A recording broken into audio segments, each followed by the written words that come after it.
আসসালামু আলাইকুম রহমতুল্লাহি ওবরাকাতু।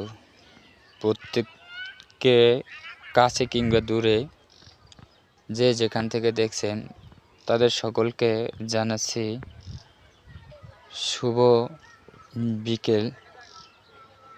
এই পড়ন্ত বিকেলবেলা আমি আসলে একটা জিনিস লক্ষ্য করলাম যে আমি একটি ক্ষেত করেছি, একটি টমেটো ক্ষেত করেছি।